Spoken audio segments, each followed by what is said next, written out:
materials and geology. Okay, so the aim of today's lecture is for us to be able to go through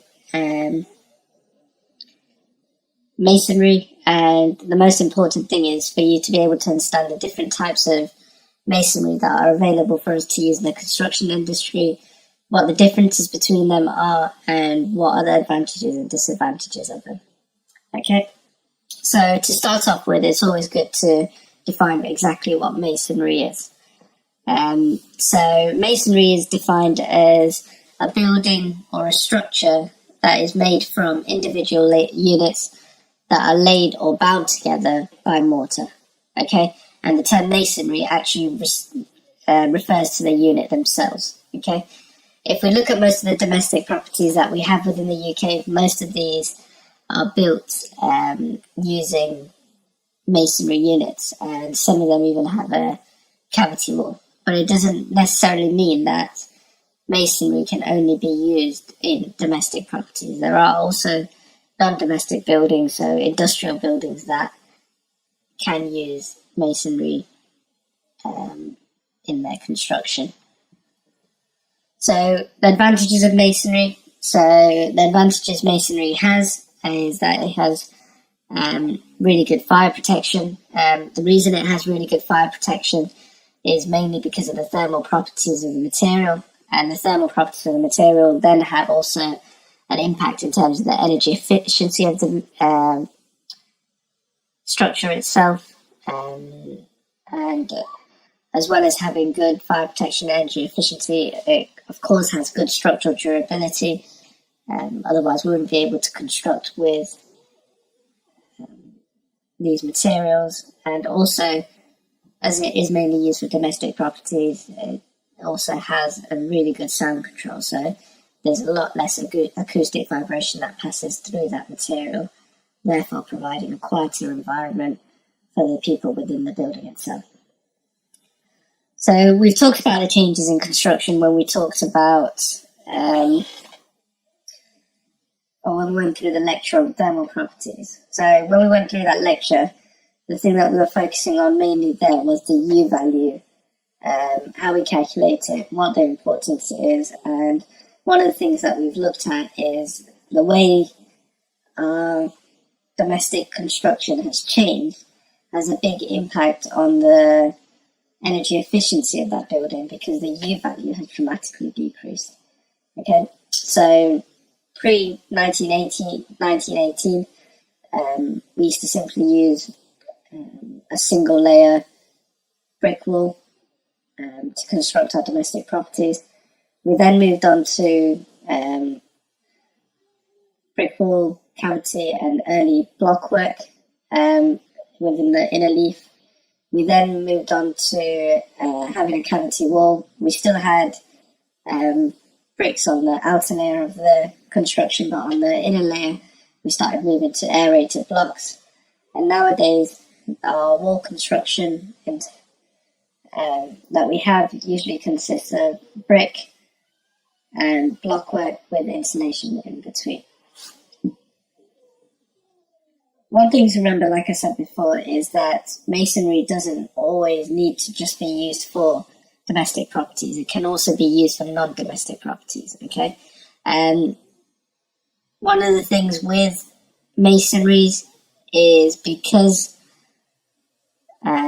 they don't provide the same strength properties as other materials such as steel or concrete might do. There's a limit to the height that we can build with these materials.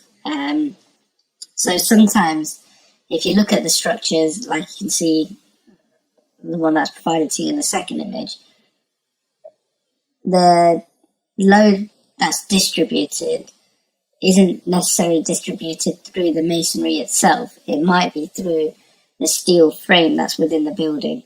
Okay, so the steel frame deals with all the loads, while the masonry is there for the envelope of the building and to provide a good facade. So the different types of masonry that are available, and the different ones that we're going to talk about today, are as follows. So one thing to remember is whenever we're designing with masonry, Euro Code 6 is the standard that we need to go to, which will provide us with all the calculations and the requirements that are needed. Okay, so the different types of masonry units we're going to talk about today are clay masonry units, calcium silicate masonry units, aggregate concrete masonry units, autoclaved aerated concrete masonry units, and finally manufactured stone masonry units. Okay. Once again, what I provided you here is with the Euro codes that each of the forms of masonry fall into, and with regards to the specification of each of the masonry units, all the information can be provided within the Euro codes that are given there. But before we talk about masonry, remember, we couldn't build with masonry unless we had mortar, okay?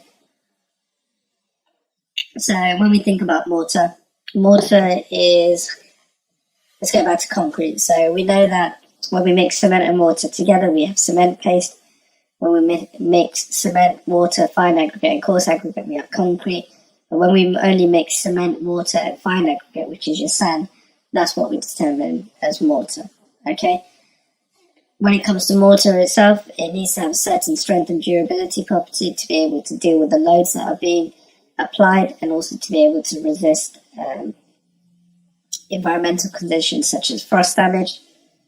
And also, the key thing within mortar is for it to have flexibility, so that if there's any structural movements that occur, it's accommodated by microcracking within the mortar rather than within the masonry unit itself.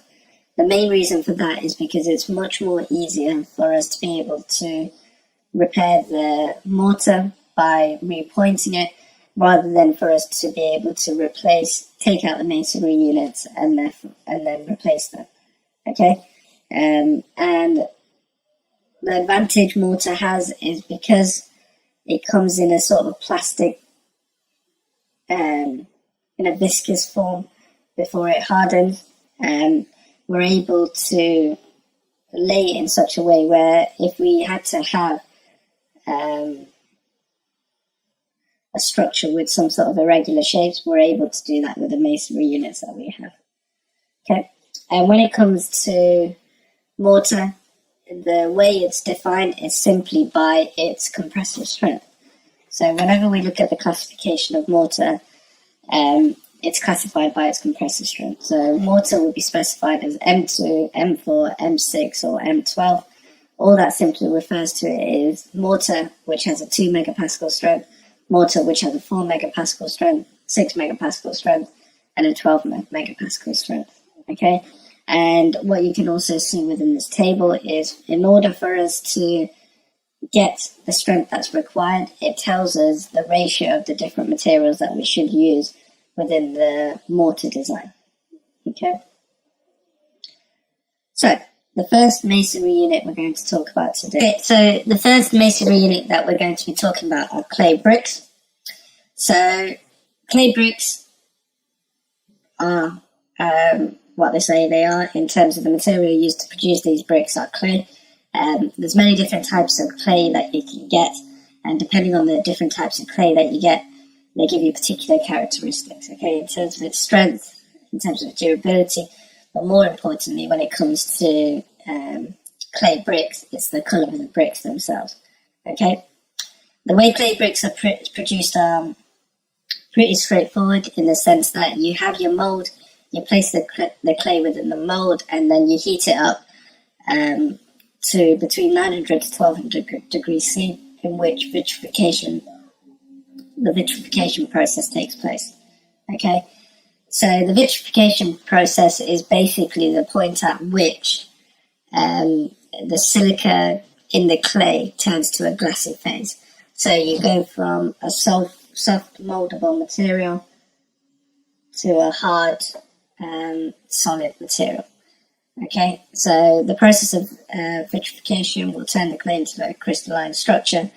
Therefore, the input temperature, the burning temperature of these clay bricks is importantly is extremely important, okay? Because if the temperature is not high enough, then the bond between the clay particles will be poor, therefore the brick will be weak, and if it's too high, the brick is simply going to melt or slump, okay? So when it comes to these clay bricks, one thing that you notice is that they're never one completely solid material, which we'll go into in a second. And when it comes to clay bricks, there's 4 different properties that need to be checked before it's suitable for an application. The 4 different things that need to be checked are its appearance, the strength of the clay brick, and then the 2 properties of efflorescence and frost resistance. Okay, so the first thing we're going to be talking about strength. As I started to talk about, when we talk about, or when we look at the bricks that we use within the industry, one thing that you notice is they're not a completely solid material. Okay, so clay bricks come in many shapes and sizes. The indents or the holes that we get within the clay bricks are referred to as frogs. Okay, the reason that we have them within the clay brick is because they assist in forming a strong bond between the bricks through the mortar itself.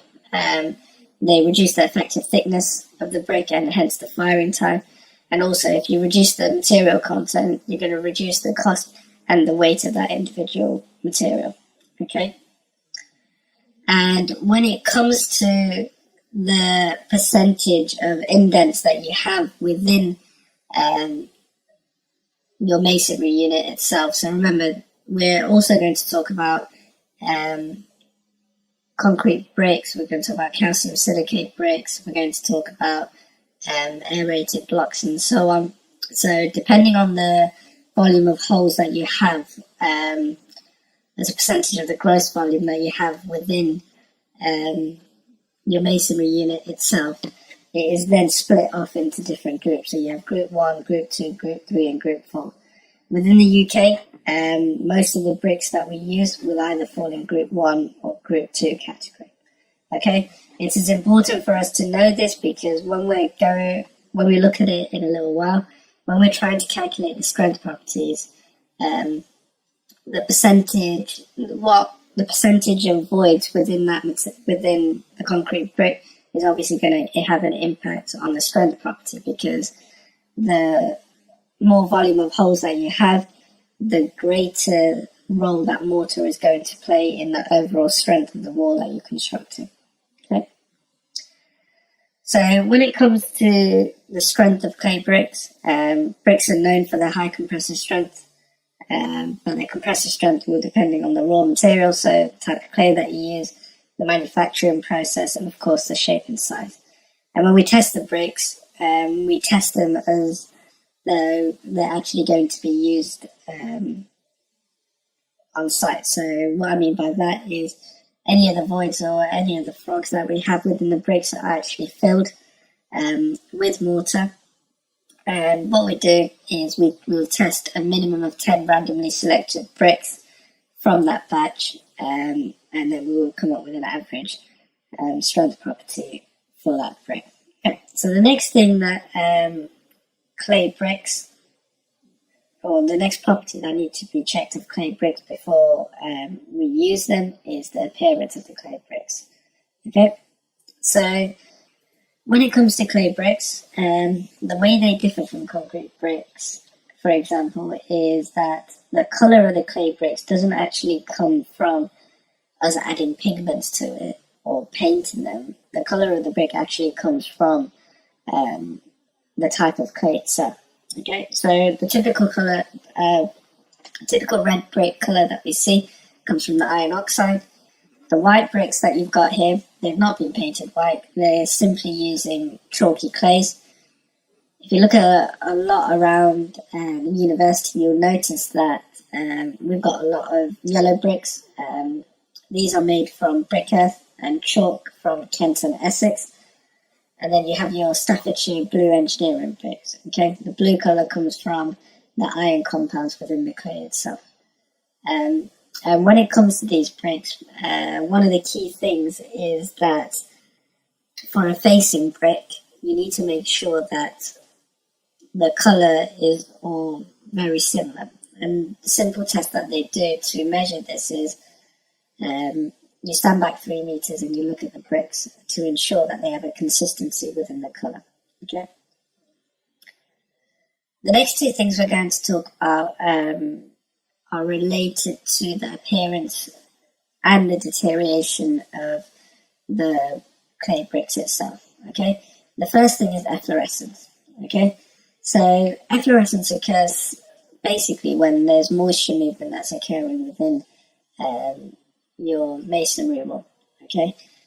Due to the moisture movement, the salt is brought to the surface, and then as the water is evaporated, you get the salt that is deposited, and what you end up with is, as you can see in the image there, a white texture to the brick wall.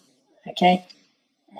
Remember, when it comes to these salts can come from the groundwater or any surrounding conditions, but they also do come from the bricks itself. Okay. And when it comes to the problem is mainly visual in terms of the efflorescence itself. Over time, the efflorescence could disappear as the salt is washed out. However, the biggest problem with efflorescence is it's telling you that there is movement of moisture within your wall, which is going to have detrimental effects on other things, such as it could cause or enhance freeze-thaw damage. It could cause damp within the structure itself. And like I said before, the source of the salt may be external, but is usually internal. Okay, so depending on where you're going to use that brick within the structure and what it's going to be exposed to, there is something which I'll show you later. When it comes to how bricks are specified, they are specified depending on their natural salt content. Okay. One thing to note is that if you do notice a white finish on a concrete wall, or the same sort of effect on a concrete wall, in a concrete wall it's occurring because the lime is coming to the surface and the water is evaporating, and the white material you get is not salt, which you get in bricks, but it's actually lime. Okay. And for example, if mortar is not sulfate resisting, we've talked about sulfate resisting before, it may be attacked by sulfates from efflorescence from the brick. So remember, although efflorescence is not bad, what it's telling you is that there's moisture movement, which can lead to other detrimental things. Okay? And the way to avoid it is pretty simple. You've got to make sure you control the passage of moisture through masonry. One of the things we talked about last week or a couple of weeks ago when we were looking at the transport of fluids within materials was the permeability of materials. So one thing you can do to try and avoid this occurring is by having a low permeable mortar, for example. Of course, making sure that you've got a correct damp-proof course or a waterproof membrane that's been installed, and using the correct type of grout. So the correct type of mortar or paste that is needed. And so this is how the final thing that clay bricks are sort of specified to us upon is based upon frost resistance.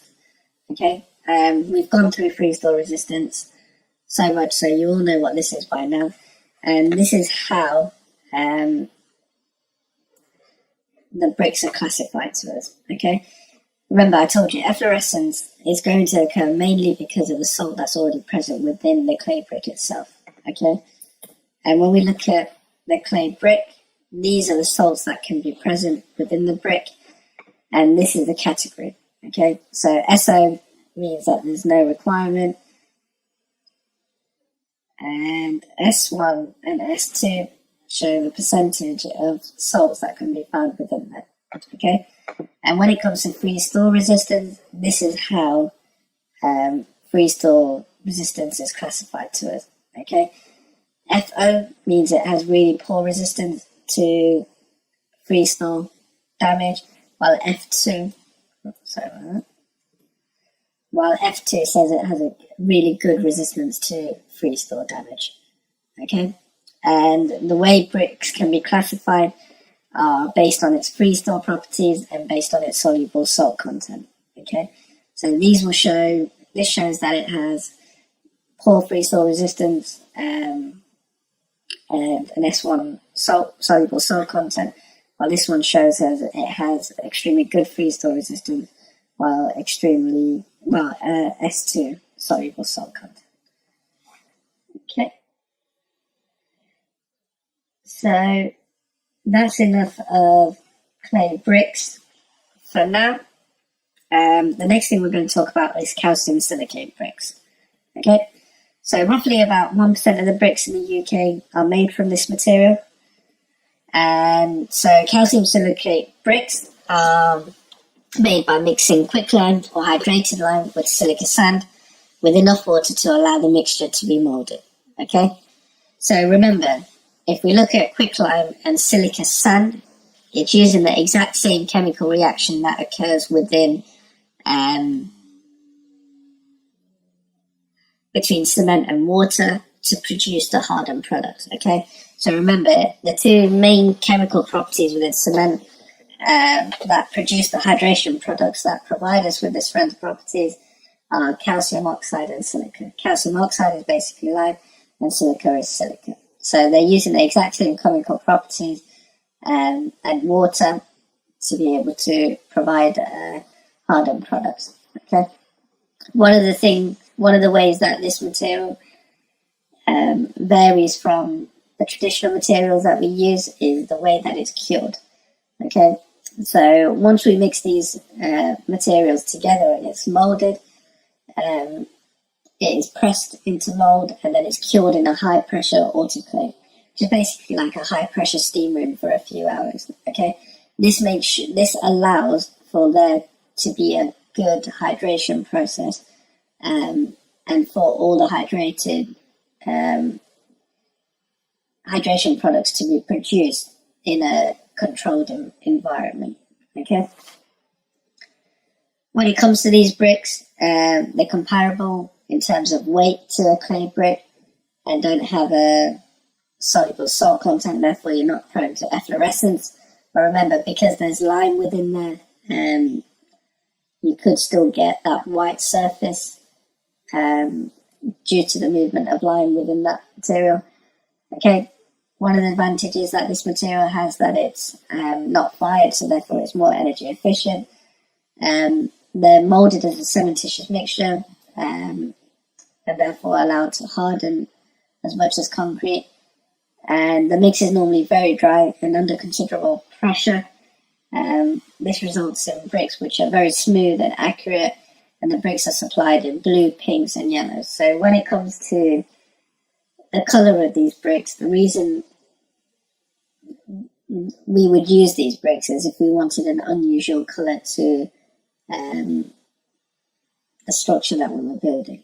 Okay, because the advantage that this material has and concrete bricks have is that you're able to put pigment into these units, therefore be able to modify their color.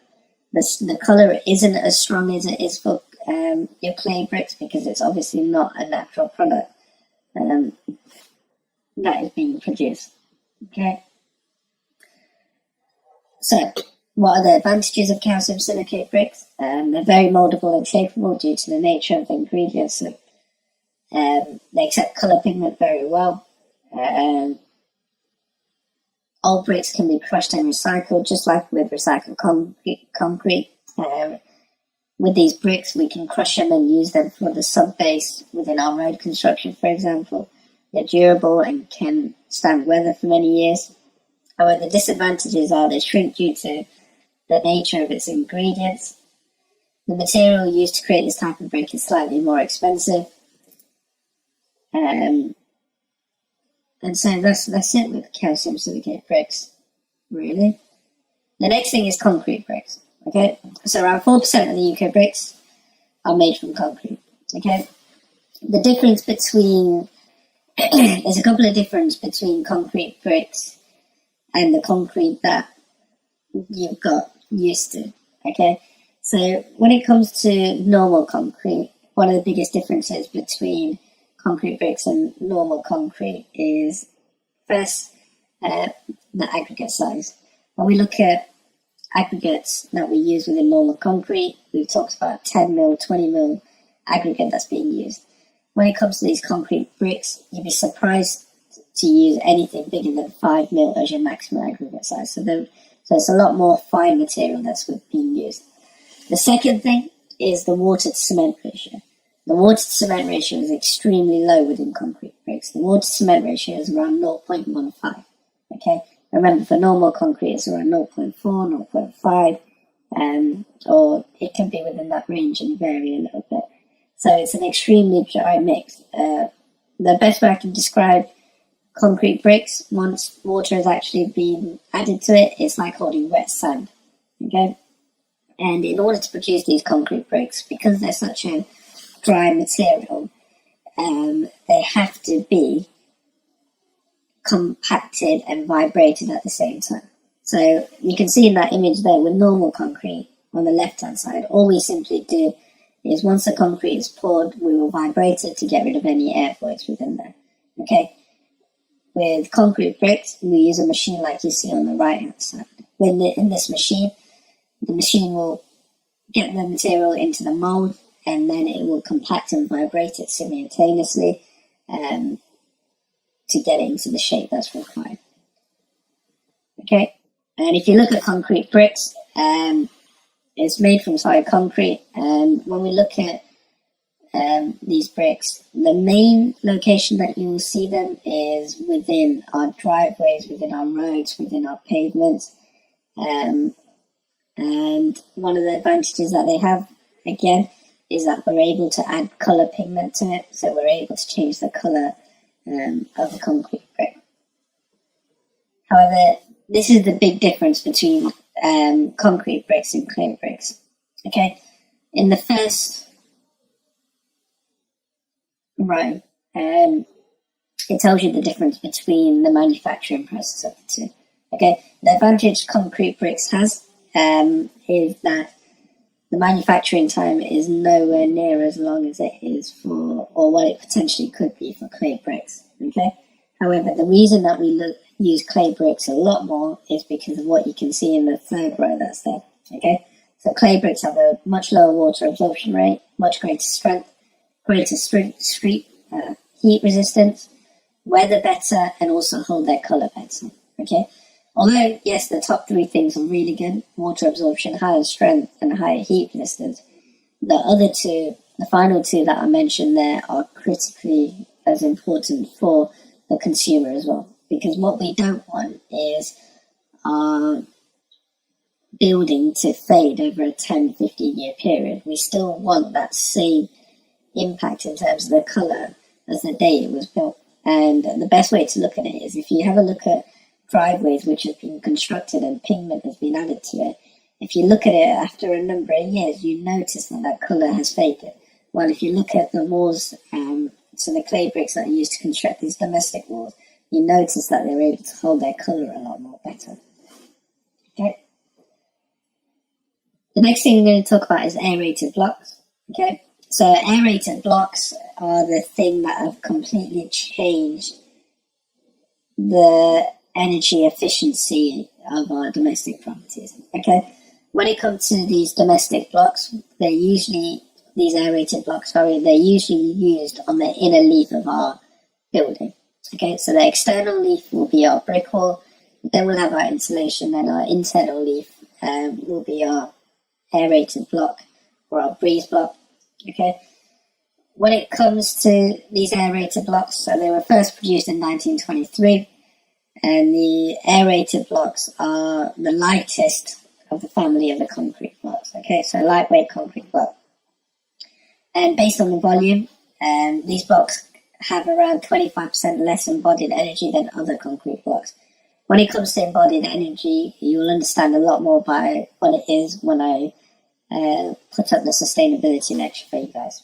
Okay, and the main reason that it's improved the energy efficiency of our structures is because of its thermal conductivity value. Okay, remember, the lower the thermal conductivity value is, the greater that material is as an insulating material. Okay, so the lower the rate at which heat is going to move through that material itself.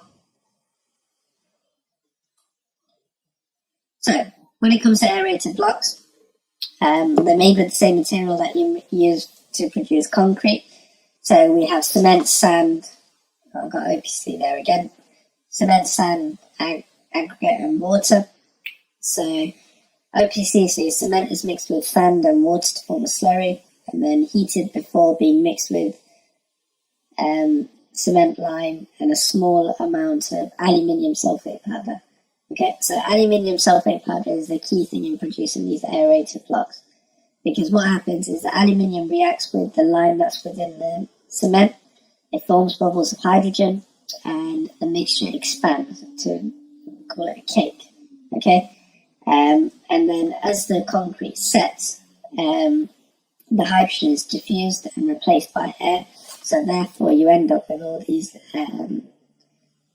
air pockets within the material. Okay, and when it comes to the curing of these as well, they're also cured in a high pressure autoclave or high pressure steam cured, high pressure steam room to be able to develop its strength properties. However, when it comes to concrete masonry units and aerated block, this is the big difference between the two. Okay, the first thing that you notice is they can both be used on internal and outer leaf cavities of the wall. However, when it comes to aerated blocks, there's a limit to the height at which we can build with these aerated blocks. Okay, the concrete masonry blocks we're able to build over 3 stories high, but the biggest reason for that is because of the compressive strength of the materials. Okay, so if we look at aerated blocks, we notice that they have a compressive strength ranging from about 2.9 to 8.7, while the mean compressive strength of concrete masonry units is between 7.3 to about 10.5 megapascals. Okay, the main reason that we use aerated blocks, once again, is simply because of its thermal conductivity value. It has an extremely low thermal conductivity value. Concrete itself is actually really, really good in terms of its thermal properties, but aerated blocks goes that even further. So what you can notice there is that the concrete masonry units, which are produced with the typical mixture of concrete and curing, they have a thermal conductivity of around 1.1, 1.2, while the aerated blocks have a thermal conductivity ranging from 0.09 to 0.19. Okay, the relationship that you can simply see from there is as the compressive strength of the aerated block increases, so does the thermal conductivity. Okay, so in order to provide the most sustainable building you can, you need to really understand the actual strength that you need to achieve from that construction. Because by being able to move to an aerated block which has lower strength properties, you're able to get much greater, a much lower thermal conductivity value also, which will allow it to be much more energy efficient. One thing that you have to also remember is when it comes to these masonry units, because we do use them to be able to build structures which are not just domestic structures, so therefore they will need to have some sort of shear resistance. We can also have steel reinforced masonry units. Okay, this is when we have voids within the masonry unit. So an example that you can see there is a concrete block where we're able to put steel reinforcement and then infill it with fresh concrete to be able to provide us with that shear rigidity that we need within the structure. Okay, the advantage that this type of construction has when you're looking at low-story construction is as you can see in red there. Okay, one of the biggest things is when it comes to this reinforced masonry, you don't require any sort of formwork because you're able to stack the masonry units, and that acts as your formwork where you can then place your steel and then infill it with concrete. And so therefore there's a lot less cost that's involved compared to the normal reinforced concrete construction. And it's much more easier to construct and less likely for things to go wrong.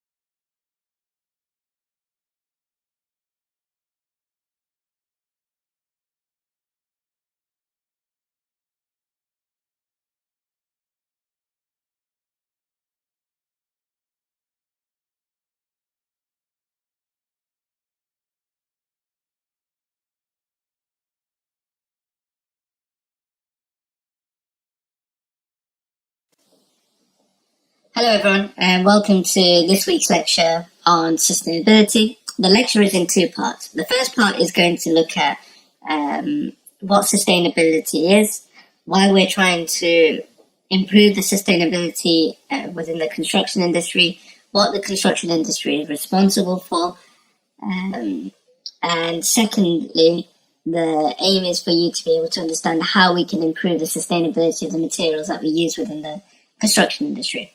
This is not the first time that we've talked about sustainability. Sustainability has been a topic throughout the year. Whenever we've talked about the different materials we've used in the construction industry, I've always made an effort to talk about how we can improve the sustainability of those materials and what impact those materials have on the wider climate. Okay, so let's start with this week's lecture. Before we start, the first thing that we need to talk about is the legislation that is sort of in place for the different countries around the world to reduce the greenhouse gas emissions that they produce. So the first protocol was adopted in Kyoto, and that's why it's called the Kyoto Protocol, in 1997.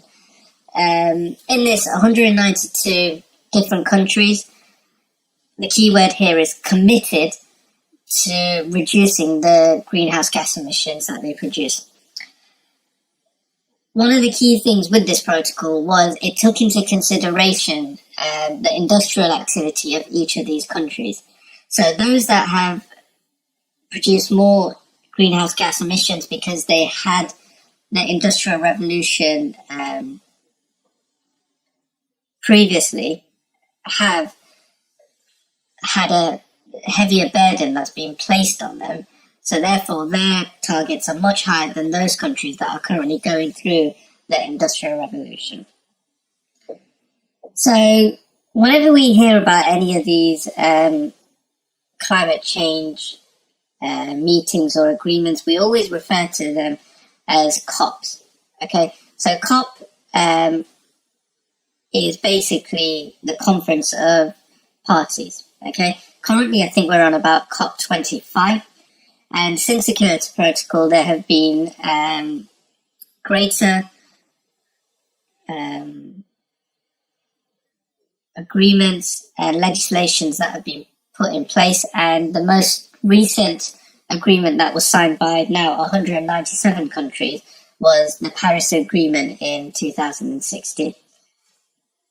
So why do we keep talking about greenhouse gas emissions? Why is it that we need to reduce the amount that we emit into the atmosphere? Well, scientists noticed, as you can see from this graph, the monthly global temperature was increasing year by year. And what they found was the increase in temperature had a direct correlation with the amount of CO2 that was emitted into the atmosphere. It's not only the CO2 that's emitted into the atmosphere, it's all greenhouse gases that are emitted into the atmosphere.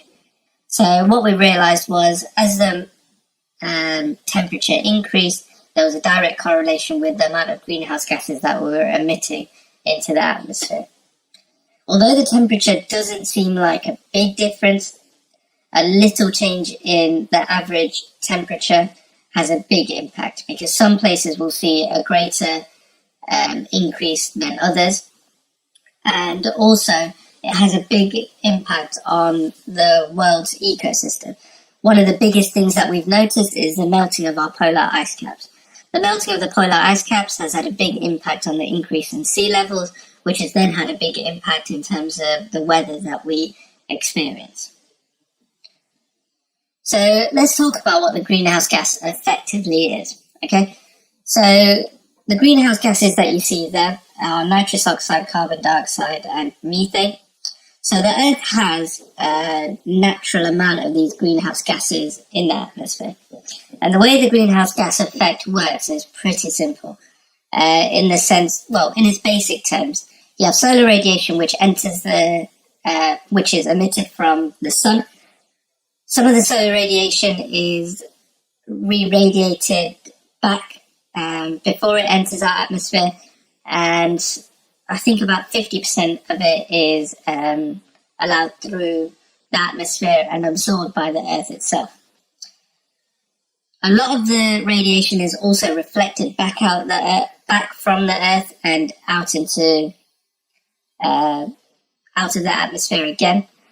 The greenhouse gas effect is basically these greenhouse gas emissions, gases that we talk about, so carbon dioxide, nitrous oxide, and methane. What they are doing is they are basically stopping the solar radiation from exiting our atmosphere once it gets back in. So what these greenhouse gases do is they absorb that radiation and keep it within our atmosphere. The best sort of analogy that I can use is a window that we have on our car. So for example, if we have a thin window, and there's solar radiation or sunlight which is entering the car, our car is going to stay at a comfortable sort of temperature. But as we increase the thickness of that window, less radiation is going to be reflected back out of the car once it enters. So therefore, the car internally is going to heat up. And that's the sort of best analogy that I can use for it. That's what the greenhouse gas effect is doing. What we've done is, by adding more greenhouse gases into the atmosphere, we're stopping radiation from being reflected back out of the atmosphere, and therefore it's staying within our atmosphere and warming up the Earth. Okay? And when we talk about greenhouse gases, it is not only carbon dioxide that we need to take into consideration. The other greenhouse gas emissions that we have are methane, nitrous oxide, and our F gases. So the most famous F gas you would have heard of was CFCs, which were responsible for creating a hole in the ozone layer. We have stopped using CFCs since we understood the big impact that it had. But one thing that we need to understand is, although we talk about carbon dioxide a lot, other greenhouse gases such as methane are about 100 times worse than what carbon dioxide is. Okay? But carbon dioxide is one of the things that, well, is the main gas that we produce from the energy that we use when constructing, getting our raw materials for transportation, and so on. Okay? So, if we look at the UK and the built environments of the construction industry, so the UK accounts for almost 47% of the total CO2 emissions that are emitted in the UK. Okay? One of the key things, and this is why we have lectures now on things such as the thermal properties of material, 80% of that 47% comes from people using that building. So the energy that that building uses over its lifetime, from the gas, from the electricity, 80% of the CO2 that is emitted through that energy use makes up the 47% of the total CO2 that's emitted from the construction industry. Okay. After that 80%, the manufacturing of the construction product, of the construction materials that we use, accounts for the largest amount of emissions within the process of construction. So to put it a bit more in terms of its facts and figures, what we have here is how each of the subsectors accounts for the 47% of the CO2 that is emitted within the construction industry. So we have the design part, which is the energy that is used within the offices and so on, the manufacturing of the materials themselves, the distribution, the operations on site, in use, and the refurbishment or demolition of that building. Okay, you can see the two things that stand out are the building while it's in use, so the amount of energy that the building uses while people are occupying that building, and the CO2 that's directly correlated to that is the biggest thing that the construction industry is responsible for. Okay, so it's not only us having to think about the sustainable materials that we use, but also how are we improving the sustainability of that building by reducing the energy demands of that building is what we need to take into consideration. And of course, the second biggest thing that you see which contributes to that 47% is the manufacturing of the materials that we use within the construction industry. Okay? So, what have the UK government set up? So, in 2008, the UK government came up with the Climate Change Act. Okay? And in this act, what they said was they wanted to reduce the greenhouse gas emissions by 80% when compared to the emissions that were in the atmosphere in 1990 by 2050.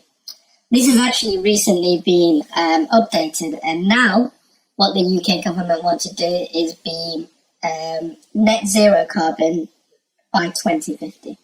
So whatever the carbon emissions were in 1990, they want to achieve that rate by 2050. Okay? And we're trying to achieve this by reducing the action both at home and what we do abroad. And this is by moving to a more energy efficient structure that we can produce. And that's the best way that we're going to achieve the target. Yes, by using more sustainable materials, but also by reducing the amount of energy that that building is going to use. And so how are we doing? So the carbon budget that was set out had targets that they want to achieve by a certain time period. So the first carbon budget was they wanted to reduce it by 23% between 2008 and 2012, 29% by 2013-17, 35% by 2020, 50% by 2025, and now 100% by 2050. And what you would have noticed is when this came into play, there was a big push by the government to improve the sustainability of your house by providing grants for insulating your roof, insulating your cavity walls, and so on. So therefore, once the government had this big initiative, also there was a big initiative to have renewable technology such as PV panels, solar thermal panels installed on your properties. So this big push by the government had dramatically reduced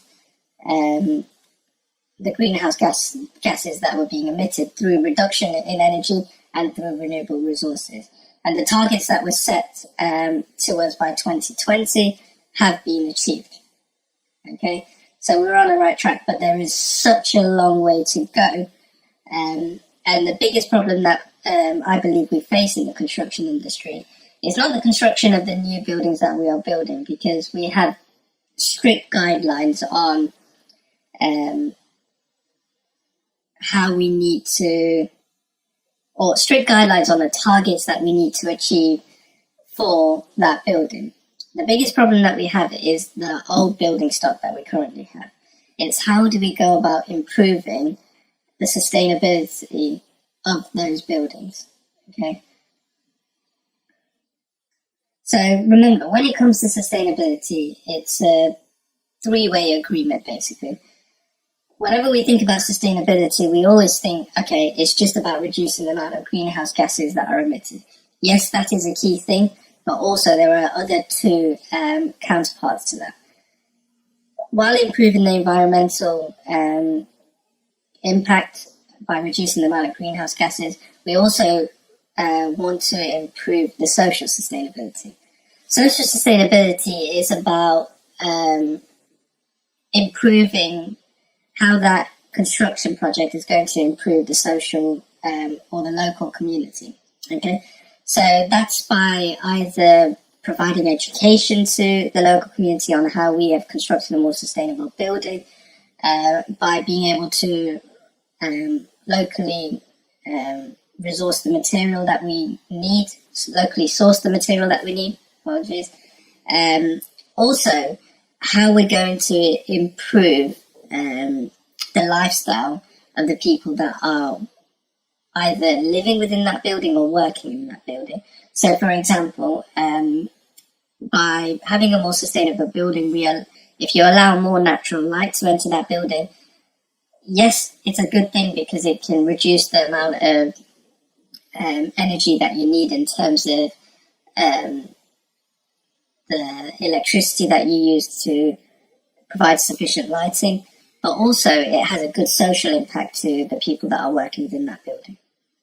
The third part of sustainable development is the economic side of things. Everything, we can do loads and loads of things within the construction industry. However, if we're going to install 100 PV panels on a roof and the payback period for them is going to be 200 years, economically it doesn't make sense for us to have that many PV panels on that roof, especially if they're located in a place where they're not really providing much energy to the building. Okay, so the three things that we need to take into consideration is the cost, is the impact in terms of the environmental impact and the reduction in energy use or greenhouse gases, and finally the social impact of that it's going to have. And one of the things that is helping us more and more to be able to predict the impact that this structure is going to have is BIM. Okay, we use BIM now all the time to be able to design our structures. However, there's a lot more things that BIM can be used for. Okay, with BIM, what we're able to do is look at the life cycle impact. So we're able to actually understand the amount of energy that building is going to use and see by changing different construction techniques what impact that is going to have. One of the biggest things within the construction industry when it comes to the materials that we use is actually the waste that we get on a construction site. This, by using BIM, we're able to work out exactly how much material we're going to need, so we're able to reduce the amount of waste.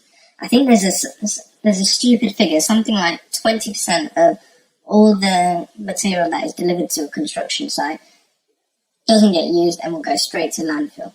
Okay, and that figure is way too high. So we're able to manage the amount of waste that we produce. Okay, one of the biggest things with BIM now as well as being able to analyze the amount of energy that building uses, we're able to change the characteristics of the materials to understand what impact, for example, changing the thermal properties of that material through a different concrete mix design is going to have on the energy use and whether it's going to be good in terms of the thermal mass of that material. Okay. Also, what we're able to do is daylight analysis, where we're able to analyze the amount of natural light that comes into our building. Remember, natural light has two benefits. First, it has a social benefit because it provides a much better working environment for the people that are within that building. And secondly, it has an environmental impact because we're reducing the amount of energy that we use to either heat up the building, to cool down the building, or to light up the building. Okay, So now we understand what sustainability is, what the UK targets are, and why we're doing what we're doing. The aim is for us to talk about environmentally friendly or renewable materials. So how can we improve the sustainability of the materials that we use within the construction industry? So when it comes to renewable and materials in the construction industry, it's an area which is slowly developing. What I mean by that is, if we talk about cement replacements that we use within concrete, there's been research that has been done for 50 plus years on PFA, GGBS, and other materials that we use. However, the industry is still hesitant to use these alternative methods simply because there's a tried and tested way that has worked for so many years, and to introduce something new, especially taking into consideration the impact in terms of the cost and the repercussions, it's still a technology that is slowly developing. Okay, so we still want to continue with having a reduced reliance on non-renewable resources. We'll talk about what embodied carbon content is in a little while. We want to reduce the amount of waste. There's social and economic benefits to having a more sustainable building. We can improve the construction performance. And what we mean by that is we can reduce the amount of energy that building is going to use, which has a not only positive impact on the construction project itself, but also for the client, who's going to get a much more sustainable building and a reduction in the running costs of that building. Okay, we want to encourage local processing and manufacturing, can have healthier building, and also an enhanced biodiversity. This is what renewable and environmentally friendly materials could do to our construction projects. Okay. And when it comes to how we can improve the sustainability of materials that we use within the construction industry, I've broken this presentation down into 4 different parts, okay? And there's 4 different ways that we can improve the sustainability of materials that we use in the construction industry. The first is by reusing materials or components in situ. The second is by using reclaimed materials or components with little processing. The third is by using manufactured materials or components with a known recycled content. And finally, using a natural material that has a low impact. Okay, and these are the 4 different points that we're going to go into a little bit more detail, and I can give you examples of what I mean when I talk about these different 4 points. Okay, so the first point is for us to be able to reuse materials or components that are in situ. That basically means if we're going to refurb a building, then we need to think of how we could reuse parts of that building, such as the structural frame, the masonry, or the foundations. So based on the foundations that are there, are they sufficient enough for us to be able to build upon without us having to dig them out and have new foundation? Can we build on the existing floor slabs that are there? So this applies also when we're designing new structures which are built on greenland. What we want to be able to do is think of the future use of that building. So, for example, if you're building a block of flats, for example, and let's say in 30 years' time, that building needs to be refurbished into a different set of offices. What we want to do is to be able to maximize the amount of material and maximize the amount of structure that is already there, and just have minimal refurbishment and natural resources that are going into building that new set of offices or refurbishing that building. Okay. However, there is a big problem that we have currently, and it was picked up in a study that was done by the University of Cambridge on the reuse of structural steel. Okay, so what this study looked at was why we are not using more structural steel within the construction, to reuse structural steel within the construction industry. Because firstly, steel scrap has a much better price per ton than what new steel sections do. Okay, so if you look at that, you've got two lines there. You've got the red line, which shows the cost of the price of steel scrap, and you've got brand new steel sections in blue. Okay, firstly, for the construction industry, it should be it's an advantage to use reused structured steel because it costs much less than what brand new steel does. Okay, and if we look at the availability of structural steel, what you've got here is you've got three different lines. Okay, let me explain. So in the blue line, you've got the amount of steel that we use in the construction industry. And in the red line was the first time we started taking data of steel sections that are sent for recycling or reuse, as 40% of metals sent for recycling or reuse. Okay, so the red line shows the amount of structural steel that is available. And before this, as we weren't able to actually take data, the yellow line shows a predicted value or quantity of structural steel that was available to us. Okay, the one thing that you notice is, yes, the amount of recycled steel doesn't allow us to build all new structures from recycled steel, but there is still a large percentage of structural steel that is available for us to use. Okay, so reused structural steel is available for us to use. It is cheaper than what structural steel is. So then we ask ourselves, why do we not use it? Okay, and it has been successfully used on projects which have had their key aim and sort of impact to be revolving around sustainability. One of the biggest projects that was done in London is the Bedstead project. Structural steel has been used in other industrial projects as well. Okay, so why do we not use it? Okay, this is the reason that we don't use it.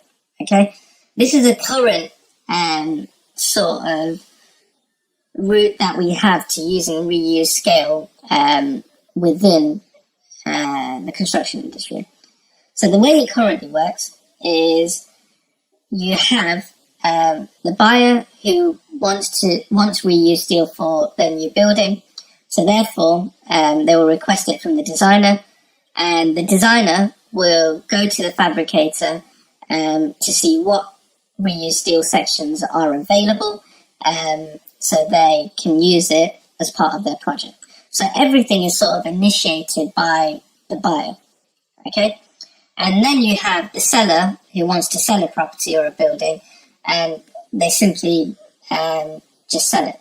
Okay, there needs to be a much more rounded approach to this. Okay, and the way it should work is like this. Okay, for us to be able to have a full-scale reuse market, what we need to do is, rather than the buyer simply saying that they want to have a sustainable project and use recycled material, the designer is someone that needs to be promoting that to the buyer. Okay, but in order for us to do that, we need a stock list of all of the steel sections that are currently available to us. Okay, so with brand new steel, we simply just order the sections that we require to the grade that's required. Okay, currently there's no stock list for all of the recycled structural steel sections that we can potentially reuse. Okay, and because there's no stock list, there's no real place that the designer can go to in order for them to understand what is available and different reused steel sections that are available.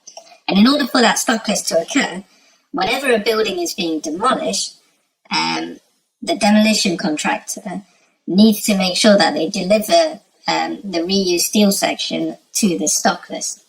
Okay, so we need to create a circle where, rather than, if the buyer wants to have a sustainable building, great, but the designer needs to promote it. But also, when buildings are being refurbished and we are getting these recycled steel sections, the demolition contractor needs to provide a stock list of the sections that are currently available for them to use. Okay? And this means that whenever we think about a construction project, especially in this topic here, there's a new term, and the new term is called cradle to the grave. Okay? Before, if we thought we had a sustainable building, we were happy once the building was constructed. So if we think about a sustainable building, we would think that we've got materials that have been produced sustainably. It's been transported. It has minimum transportation to get to site. And when we're using it, we've been as sustainable as we possibly can with, for example, the minimum waste that we've produced during the construction process. Okay? However, now, this new term, cradle to the grave, we've got to think of the end of life of that structure. So what I mean by that is, previously we were happy. Once that building is constructed, if we know that the production, transportation and usage of the materials that we've had have been sustainable, then we were happy and everything was signed off. Now what we need to take into consideration is, once that building is completed and in however long they want to refurbish that building or knock down that building, what sections are they going to be able to recycle? And how are they going to be able to use the materials that you've constructed with on different projects, whether that be the concrete, you demolish it, and you're able to use it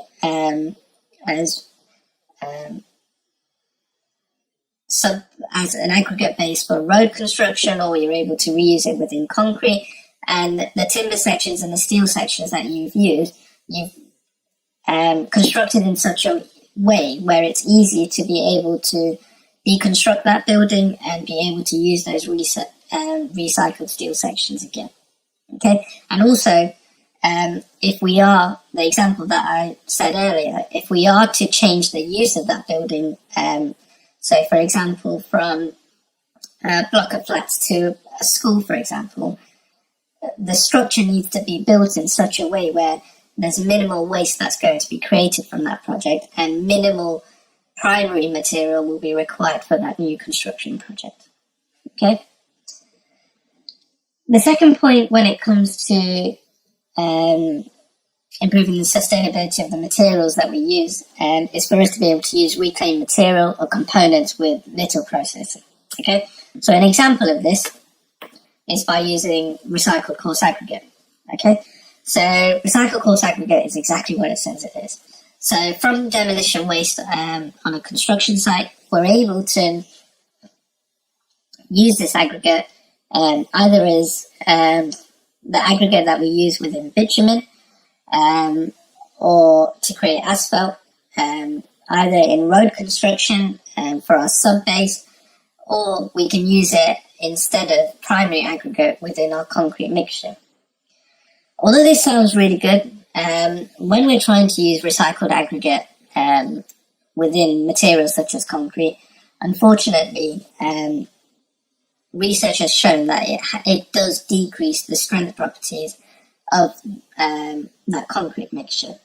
And the simple reason for it is because if we look at demolition waste, the primary aggregate that was used within the concrete that was demolished now has hardened cement paste that is located on the outside of that aggregate. And it's not impossible, but it's a big job for us to be able to clean it to get to the natural aggregate that we used in the first place.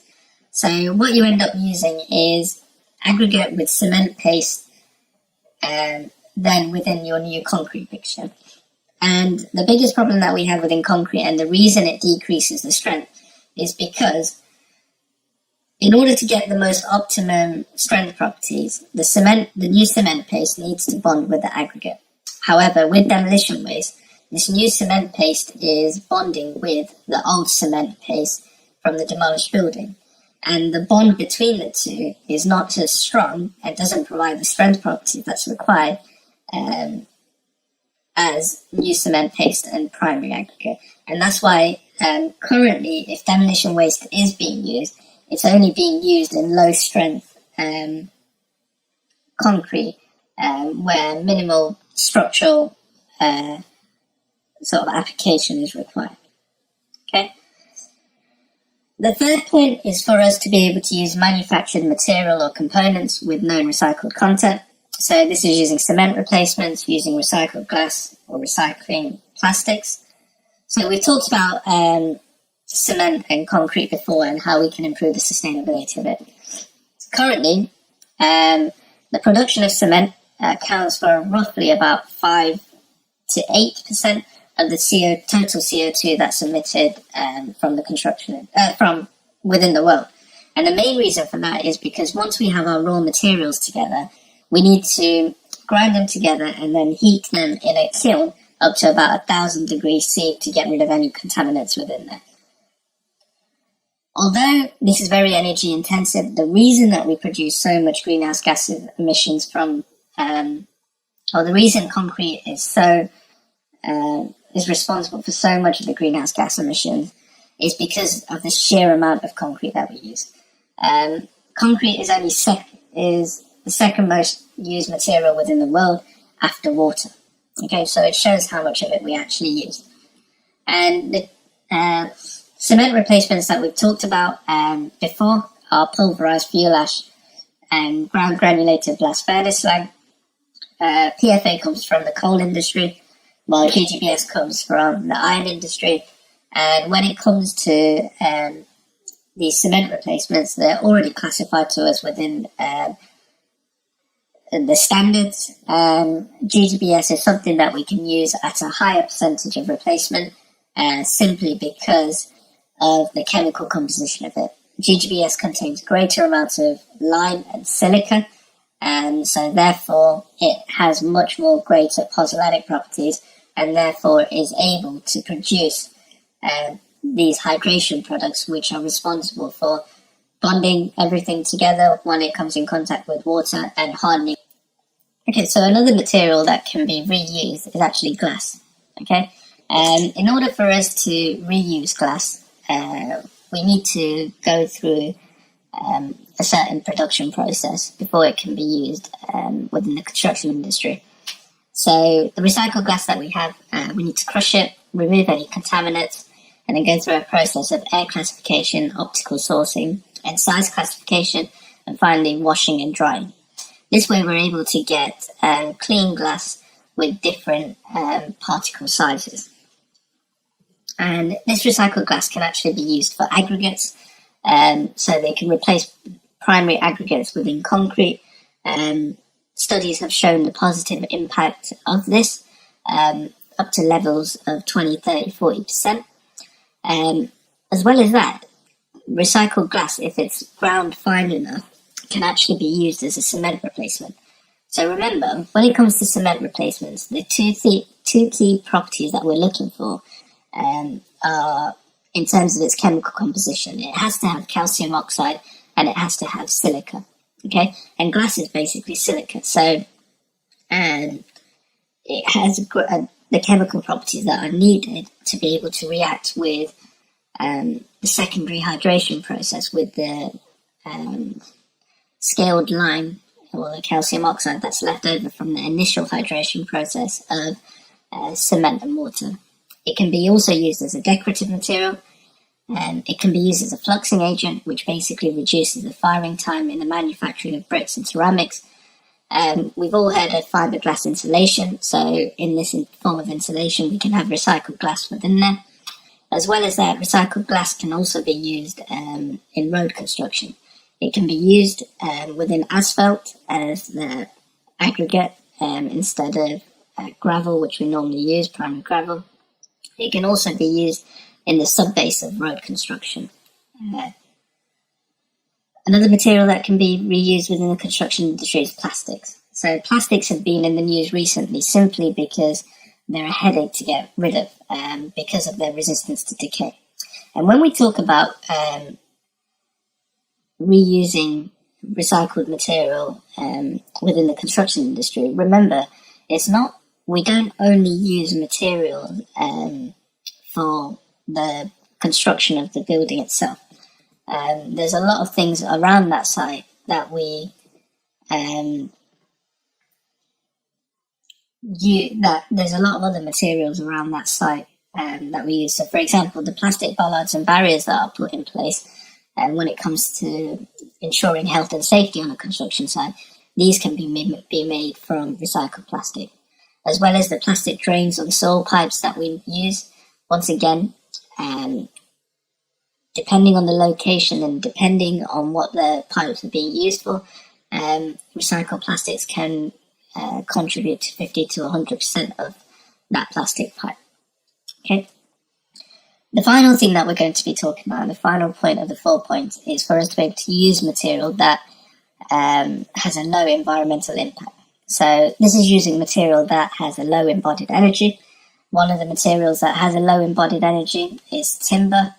However, there's a key thing that we now need to take into consideration, and it was brought up in a talk that SWECO, who are one of the leading BREEAM assessors, actually brought up we have to now take into consideration embodied carbon content. And finally, we can use alternative materials in composite materials. So, for example, I'll go through an example of concrete reinforcement, reinforced concrete that has used alternative materials such as bamboo or natural fibers. So we've talked about embodied energy and embodied carbon content a lot when we talk about sustainability of the materials that we use. Okay, embodied carbon is pretty simple. It's the amount of energy or the amount of carbon that is produced or consumed by all processes that are associated with the production of that material. So this includes from mining to its final use.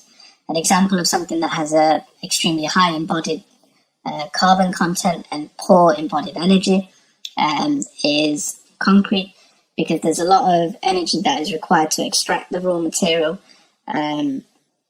as well as get the material that we need to a state where we're able to use it within the concrete itself. So, for example, we need to heat cement up in a kiln up to 1,000 degrees C to get rid of any contaminants. Something that has a low carbon, embodied carbon content and good embodied energy is timber. The advantage with timber is that it absorbs carbon during its growth, and also there's little cost or in terms of its energy that is required to get it, convert it to what we need to use within the construction industry. So when it comes to timber, timber is actually really good.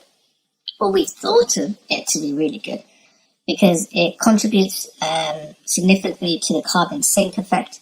So the carbon sink effect is basically the Earth's natural way of absorbing carbon dioxide within the atmosphere. Okay, and so timber naturally absorbs carbon dioxide that is within the atmosphere. For every 1 meter cubed of timber, it absorbs around a ton of CO2.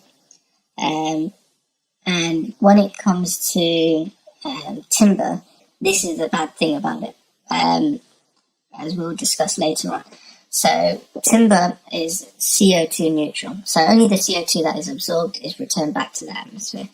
And and also when it comes to timber, there's very little waste that is that you have within manufacturing, because the byproducts, so for example, any excess timber that you might have can actually be used in biomass power plants. So they can be turned into wood chips and be used to produce heat or energy. Okay, and if we look at the net CO2 life cycle of materials that we use within the construction industry, apologies, this figure is not the best. So what you've got is you've got your minerals and metals, and then you've got your timber. So your minerals, which include your concrete, bricks, and your gypsum boards, for example, what this figure tells you is the amount of CO2 that's emitted, the amount of tons of CO2 that's emitted per meter cubed production of that material. Okay, so you can see that concrete is about half a ton, while steel is extremely high. So the I-beams produce over 5 tons of CO2 per meter cubed of that product. The reason there's such a big talk around concrete, even though on here it looks like steel is so bad, the reason it's concrete plays such a big role is simply because of the sheer amount that we use. Okay, and if you look at timber, timber actually has a negative impact. The reason for that is simply because we know for each meter cubed of product, it's going to absorb 1 ton. Okay, and the amount of energy that's required to convert it from the tree to the material that we use on a construction site is extremely low. So therefore, it actually has a negative impact in terms of the life cycle emissions. Okay. And if we look at CO2 emissions from different wall constructions, you've got your brick and dense block, your aerated blocks, and then you've got your softwood cladding and timber frames. You can see that timber has much lower CO2 emissions than what any other different type of wall construction would have. And one of the things that has developed, and one of the things that you talked about within your coursework, was engineered wood products. Remember, when it comes to natural wood that we convert to timber, because it's a natural product, the problem is there's a limitation to the size and the span of the product that can naturally be produced. And if we want to start using more timber within the construction industry, what we actually need to take into consideration is how we can produce these engineered wood products, which allow us to build to much greater depth than just having a natural section from the tree. Okay, and the two engineered wood products which have great structural application are glue laminated timber, also known as glue lam or cross laminated timber. Okay, and with these, the difference between the two is simply how they're constructed. So when it comes to glue lam, all of the sections are glued together. So you have different timber sections which are glued together, and the angle of the grain is parallel for each of these sections. Okay, so as it says here, before being glued together under pressure with the grain in the laminates running parallel to the longitudinal axis of the section. Okay, so the direction of the grain is in the same direction for all of the sections that are used to produce a glue lam section. Okay, so the advantage this has is it has extremely good strength when load is applied to one direction of that section. If you're looking for the same strength or good strength to be applied that you need in both directions, then a cross-laminated timber section is what you'd be looking for. Okay, in this section, the angle of the grain is laid at 90 degrees to each other. So you have one layer which all goes in one direction, and then you have the next layer which will run 90 degrees to the layer above it. Okay, so as you can see from the image there, it's like a Jenga set, basically, in terms of the way the angle of the grain runs within that cross-laminated timber. So the only issue with this is that there's limits to the size of the panels that we can use. However, if we look at the limits, cross-laminated timber, we can have lengths up to 24 meters, widths up to 4.6 meters, and a thickness of between 50 to 500 mil. So for most applications, this is actually more than sufficient. But the advantage with glue lam is that there's no theoretical limit to size, length, or shape. Okay, And the way these vary is that glulam is usually commonly used on beams, columns, and trusses, port-up frames, and beam sections, while cross-laminated timber application is usually for your floors, walls, roofs, stairwells, and bridge decks. Okay, so glulam has a much more structural application than what cross-laminated timber does. However, something that got brought up in a talk that was had by SWECO, who are one of the leading BREEAM assessors, is that now when we're looking at the sustainability of the building that we actually construct, what we've got to take into consideration is the actual embodied carbon content of disposing of that material. Okay? And that causes an issue in terms of the sustainability of the material. Because if I go back to the amount of CO2 that's emitted to produce that material, we actually can see there that sawn timber has a negative value. So we've always thought it's been positive.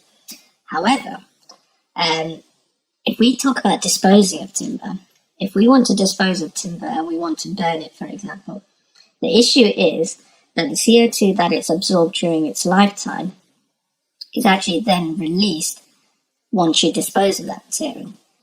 So that jumps from